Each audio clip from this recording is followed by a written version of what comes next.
చూస్ country delight, live better. ఇప్పుడే country delight app ని download చేసుకోండి.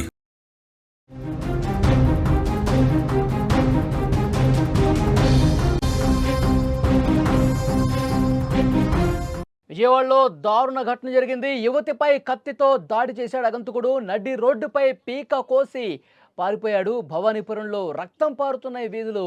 ప్రాణ భయంతో బాధితురాలు పరిగెత్తింది. స్థానికుల చొరవతో ఆసుపత్రికి తీసుకెళ్లారు. ప్రస్తుతం ఆమె పరిస్థితి విషమంగా ఉంది.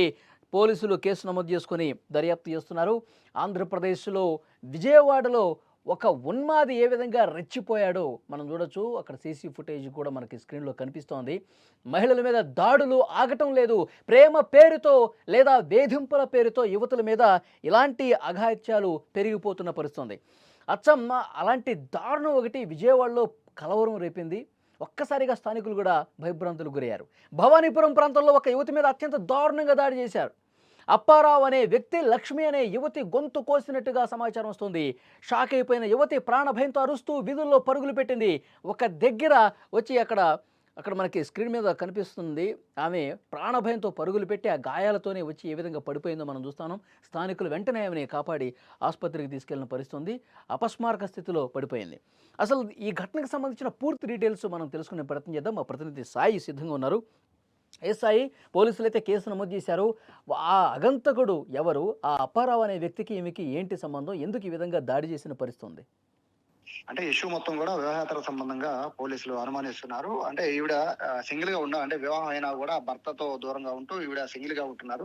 సింగిల్ గా ఉంటున్న క్రమంలో అప్పారావుతో పరిచయం అయినట్టుగా కూడా పోలీసులు చెప్తున్నారు. అయితే ఇద్దరి మధ్య విభేదాలు తలెత్తిన నేపథ్యంలో వెంటపడి అంటే ఆవిడ ప్రతిరోజు ఇంటికి వెళ్లే రూట్ ని గమనించుకుంటూ ఎవరూ లేని సమయంలో అంటే ఆవిడని రక్షించడానికి కూడా ఎవరు లేకుండా ఉండేలాగా అతను ప్లాన్ చేసుకుని కత్తితో దాడి చేసినట్టుగా కూడా పోలీసులు అనుమానిస్తున్నారు. అయితే ఆవిడ రక్తపు మడుగులో ఉన్నా కూడా ఆవిడ ప్రాణాలను కాపాడుకోవడానికి ఆవిడ శతవిధాల ప్రయత్నించారు. ఒక చోట ఒక షాప్ దగ్గర కూడా ఆవిడ పడిపోయి రక్షించాలని కోరారు. ఆవిడ అంత రక్తం కారుతూ ఉన్నా కూడా అతని వివరాలన్నీ కూడా స్థానికులు చెప్తూ ఉన్నారు.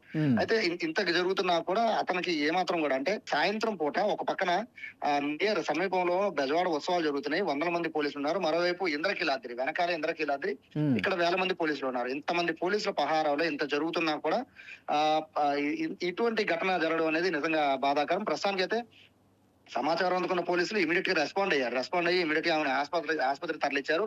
కానీ ఇటువంటి పరిస్థితుల్లో అంటే పోలీసులు ఒక పక్క చెప్తూ ఉన్నారు, మహిళలపై దాడి చేస్తే ఉపేక్షించేది లేదని చెప్తున్నారు. ప్రభుత్వం కూడా గట్టిగా వార్నింగ్ ఇస్తోంది. అయినా కూడా ఇటువంటి వివాహేతర సంబంధం లేదా ప్రేమ వ్యవహారాలు ఇటువంటివి మామూలు అయిపోయాయి. ఇటువంటి పరిస్థితుల్లో ఆడపిల్లలకి సంబంధించిన రక్షణ విషయంలో కూడా పోలీసులు సీరియస్ గానే చెప్తూ ఉన్నారు. ఎటువంటి ఇబ్బంది ఉన్నా కూడా అంటే ముందుగా ఈ బాధిత మహిళ ఒక్కరే ఉంటున్నారా? బాధిత మహిళ ప్రస్తుతం అయితే భర్తకు దూరంగా ఉంటున్నట్టుగా కూడా సమాచారం ఉంటుంది.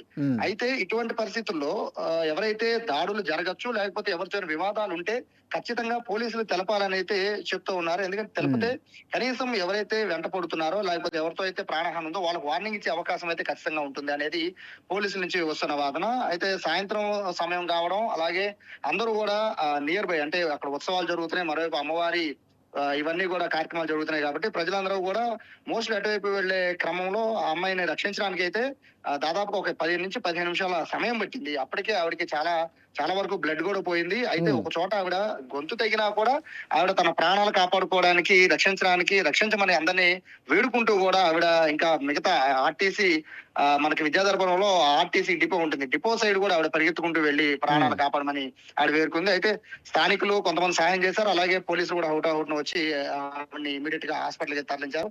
పరిస్థితి ప్రస్తుతం విషమంగానే ఉంది. బ్లడ్ చాలా వరకు పోయింది. అయితే అతన్ని అదుపులోకి తీసుకున్నట్టుగా అయితే ప్రస్తుతం పోలీసులు చెప్తున్నారు. వివాహేతర సంబంధమే కారణమా లేకపోతే ఇతర కారణాలు ఉన్నాయా అనేది అయితే ప్రస్తుతం పోలీసులు ఎంక్వైరీ చేస్తున్నారు. అయితే బాధితురాల తరఫున బంధువులు అయితే ఖచ్చితంగా అతన్ని కఠినంగా శిక్షించాలి, ఇటువంటి ఘటనలు జరగకూడదు అంటున్నారు. మరోవైపు ప్రభుత్వ యంత్రాంగం కూడా దీనిపైన ఏదైతే పోలీసులు అయితే దీనిపైన ఖచ్చితంగా సీరియస్ గా యాక్షన్ తీసుకుంటాం. విజయవాడ లాంటి సిటీలో ఇటువంటి ఘటనలు జరగడం అయితే ప్రస్తుతం బాధాకరమని, ఇటువంటి ఘటనలు జరగకుండా ఖచ్చితంగా మహిళలకి కూడా యాప్ తో పాటు దాంతోపాటు ఇటువంటి ఘటనలు అంటే మళ్ళీ పునరావృతం కాకుండా మహిళల రక్షణ కోసం అయితే వాళ్ళు కూడా అవగాహన కల్పిస్తాం. ఎవరైతే బాధితులు గాని ఎవరైతే వేధించే వాళ్ళు గాని లేకపోతే ఎవరైనా హింసించే వాళ్ళు కానీ ఉంటే ముందుగా ఇమీడియట్ గా పోలీసులు తెలిపితే ప్రొటెక్షన్ ఏర్పాటు చేయడమో అవతల వాళ్ళని పిలిచి వార్నింగ్ ఇవ్వడం లాంటివి చేస్తాం పోలీసులు చెప్తున్నారు.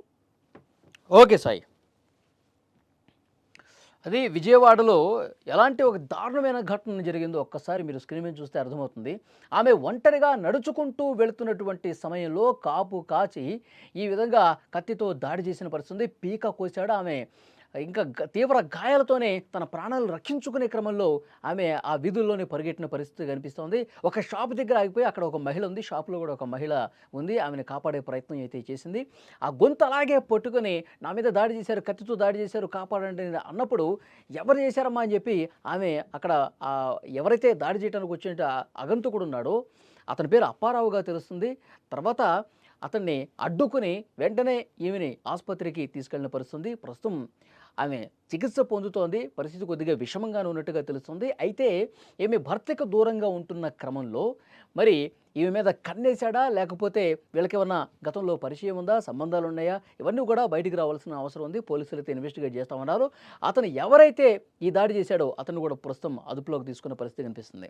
అయితే బెజవాడ ఉత్సవాలు జరుగుతున్నటువంటి ఇలాంటి కీలక సందర్భాల్లో ఒకవైపు దుర్గా శరన్నవరాత్రి ఉత్సవాలు జరుగుతున్నటువంటి ఇలాంటి కీలక సమయంలో పోలీసుల పహారా ఇంత స్థాయిలో ఉన్నప్పుడు నడి రోడ్డు మీద ఒక మహిళని అంత దారుణంగా చంపే ప్రయత్నం చేయడం అనేది నిజంగా మహిళల భద్రతకు సంబంధించి మరొకసారి ఆలోచన చేయాల్సిన అవసరం ఉంది. మా ప్రతినిధి సాయి చెప్పినట్టు పోలీసులు కూడా ఇన్ఫర్మేషన్ ఇస్తున్నారు. మీకు ఎవరి మీద అనుమానం ఉంటే, మీకు ఎవరితోనా థ్రెట్ ఉందని చెప్పి భావిస్తే మహిళలు, అమ్మాయిలు తప్పకుండా పోలీస్ స్టేషన్కి వచ్చి వాళ్ళ డీటెయిల్స్ ఇవ్వండి, వాళ్ళకి వార్నింగ్ ఇస్తాం, మీ జోలికి రాకుండా చేస్తాం అని గతంలో కూడా చాలా చెప్పిన సందర్భాలు ఉన్నాయి.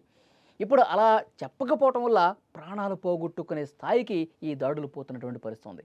సో డెఫినెట్గా ఈ కేసు నమోదు చేశారు. చాలా సీరియస్గా ఇన్వెస్టిగేట్ చేస్తూ ఉన్నారు. అతను ఏ ఉద్దేశంతో చేశాడు, ఏంటి దీని వెనకాల అసలు కారణం, ఇవన్నీ కూడా సాయంత్రం వరకు బయటకు వచ్చే ఛాన్స్ కనిపిస్తోంది.